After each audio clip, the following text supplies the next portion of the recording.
What is up, YouTube? I'm Conor Palendat, Realtor with Palendat Associates. All of my contact info is in the description below, so if you need more info about buying, selling, relocating, or investing in the Saskatoon area, I am more than happy to answer any of your questions. Today's video is an introduction into real estate investing, specifically in Saskatchewan. Every year, more and more people are entering the market as investors, and that's due to the simple fact that historically, real estate is one of the safest investments you can make. There are a few key considerations that need to be made before you take the plunge into investing, and today we're going to walk you through those. Thanks for joining me, and let's get started.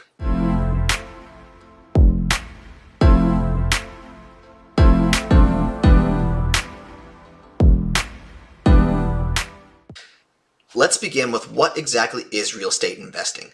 The most succinct definition is investment real estate is property owned to generate income or is otherwise used for investment purposes instead of as a primary residence. Now, there are two common components to this. One, the property is rented out and you're gaining passive income each month, which can be reinvested if you want, or to help pay down any mortgage quicker, increasing your equity. And two, real estate appreciates. By holding onto a property over the course of 5 to 10 years or longer, you're likely to see the value of that property rise. And when you do go to sell it, you can see some major gains. Now, the old adage of not wanting all your eggs in one basket rings true here, and real estate is a fine option to help diversify your wealth. Okay, so now we know what real estate investing entails, but is it as simple as it seems? If you've spent any time on social media in the past few years, you've probably seen an explosion in content related to real estate investing on platforms like TikTok, Instagram, and YouTube. A lot of times, these videos make it seem super easy and relatively accessible, promising a lucrative investing avenue and tax benefits, and while that's partly true, you have to look at where the content is coming from. The majority of content we get comes from the US, where lending rules and practices are different, as well as what sellers and buyers are accustomed to. This content gives plenty of tips and tricks to help you get started investing, but might not always be applicable to your market. A good example will be the use of seller financing. While more common in major centers and the US, it's not really something you typically see a lot of in Saskatchewan. So with that being said, let's quickly take a look at the most common types of financing you can expect to be able to use in Saskatchewan. The three most common types of financing here are going to be your traditional mortgage, then your private financing, and then purchasing with cash. So let's start with the traditional mortgage. This is the same process you're likely accustomed to, where you go through pre-approval with a bank or broker, you're going to need your minimum of 5% down, etc. The main benefits of this form of lending are the security and consistency in the structure of the mortgage. The negatives are the rules and regulations on top of it all, plus the fact that if you have multiple properties and you're looking at another, the banks are more risk averse and it may be tougher to get pre-approved. Now, lending option number two is private financing. This can be financing from anyone, but is commonly either a mortgage finance company or mortgage investment entity. Now, you've likely heard of these before. Generally, they are big companies that people pay into, usually for a guaranteed rate of return, and this is where their capital comes from. Now, the major benefit to these types of lenders is there are usually fewer requirements. Example, your credit score. You could have, not an 800 credit score, something less. The flexibility of the loan, usually you can negotiate the conditions more than you can with the traditional bank, and the speed that you can expect an approval to happen, helping you get a deal done faster. Now, the downside to these are that generally the interest rates are much higher, as much as 15%, and the loan terms are shorter. What this means is if you're planning to hold onto the property long term, you could be paying way more in interest. Finally, the third option is cash. Cash is still king. If you have it, you can bypass all the lending hoops to jump through, and in the eyes of the seller, might be more of a sure bet. The downside is obviously needing that cash in the first place. Now, you can get around this a bit if you're going to be going in on a property together with, a friend, family, or business associate, but that's going to mean splitting profits. Now, there's no right answer as to which option you should choose, as every situation will be unique, and these are discussions that will need to be had with your realtor and partners to see what the best fit is. Okay, so we know the benefits and the common avenues to financing the purchase of a property, but what types of properties can or should you look at? The four in order of just starting out to seasoned investor would be single-family homes, vacation rentals, multifamily units, and commercial properties. We'll just touch on the first two as they are the most accessible of the bunch.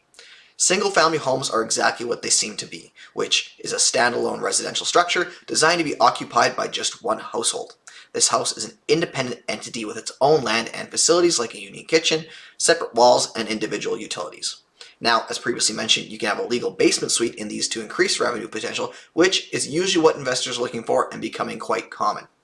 Now, the benefit to these, they are generally appreciate well, and you are in control of how it's operated, as well as the fact that they are intended for longer-term tenants.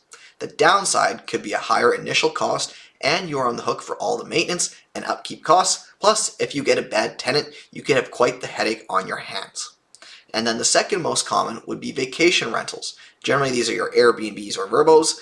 These could still be single-family homes, but are also commonly condominium units. The benefit to these is no long-term commitment to a tenant, as well as you can manage any stays through the app. The downside is depending on where you're located, the vacation market may not be as lucrative. Plus, many municipalities are now cracking down on services such as Airbnb and Vrbo, making the future a little bit uncertain when it comes to those.